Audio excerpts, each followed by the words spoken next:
In this presentation, we will learn how to create an entire doubly linked list. So let's get started. Logic is very simple. We will add the first node using add@empty function. Then we will add the subsequent nodes using add@end function. Isn't that simple? This is how the complete code looks like. Here we have two libraries, that is stdio.h, stdlib.h. We have the struct node definition over here. And we have this main function, and within this main function we have these two pointers, head and ptr. Head is initially holding null and ptr is not holding anything. We will use this ptr pointer as the replacement of head, which is helping us to print all the elements on the screen, because we don't want to lose the reference to the first node. You can see over here create list function has been called. To this particular function, head has been passed. Currently it is holding null, so null is passed to some pointer at the other end. Let's see how this create list function works. This is how create list function looks like. Here in this function, you can see the parameter is struct node star head, which means another pointer has been declared, which will receive this null. Currently head is holding null. After this, three variables has been declared, n, data and I. You can see the pictorial representation of n, data and I. Then we are asking the user to enter the number of nodes using this printf function. And this is the console window where this message has been printed. Enter the number of nodes. After this, the user will enter the number of nodes. Let's say user has entered 2. So 2 will get stored within this n variable. So n represents the number of nodes. Now we will check this condition. Is n equal to 0? We know that n is not 0, right? Currently n is 2.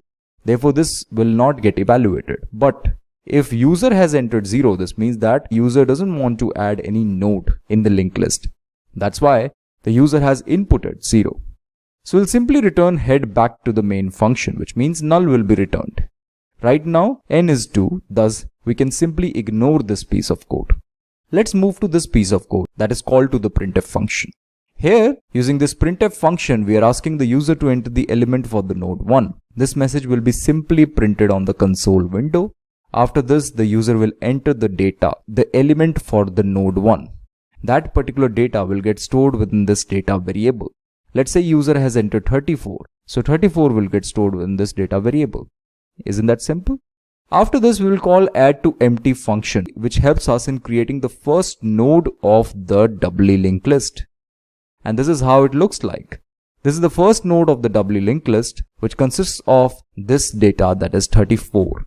There is a head pointer pointing to this node. Currently it is holding this address 1000.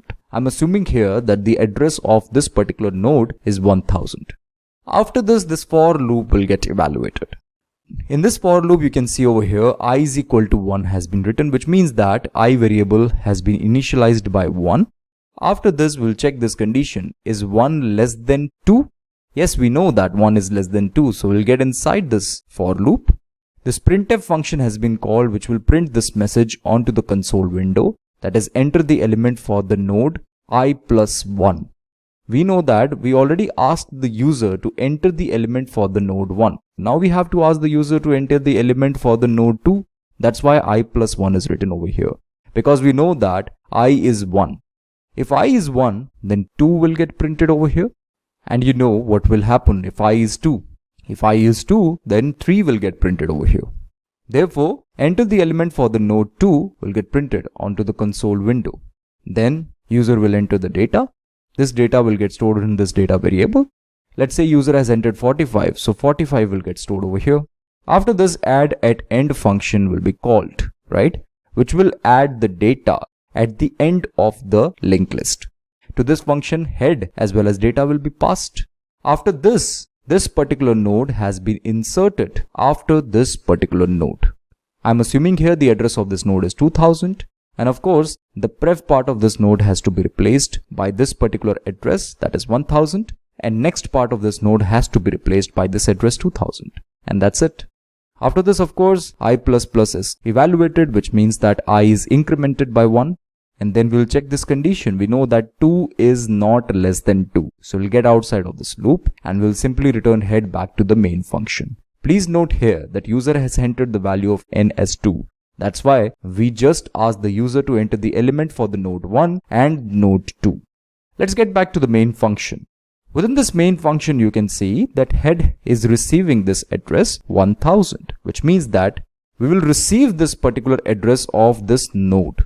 And this means we are receiving the entire linked list. Then we will use this piece of code to print all the elements on the screen. And this is the output of this program, that is 3445, right? And this is how your console window looks like. This is just a picture of the console window. Now let's just execute the piece of code which we have seen, and let's see whether the entire list has been created or not. This is the complete create list program. We have this struct node, we have this add to empty function, add at end function, which has been taken from the previous lectures, of course. Create list function is also there. Let me show this to you. This is create list function, which we have seen already. And this is the main function where we just have to call this create list function. And that's it. It will create the complete list for us. Let's just execute this code and see whether it works fine or not. So it is asking us to enter the number of nodes. Let's say I enter 3. Now it is asking us to enter the element for the node 1. Let's say it is 23. Enter the element for the node 2. Let's say it is 78. Enter the element for the node 3. Let's say this is 98. Now this is the result so obtained, that is 23, 78 and 98, right? First element is 23, 78 is the second element and 98 is the third element. Let me check for other set of inputs. It is asking us to enter the number of nodes. Let's say I will add 0. It is saying process returned 0, right? Null has been simply returned back to the main function and nothing will get printed. Okay friends, this is it for now. Thank you for watching this presentation.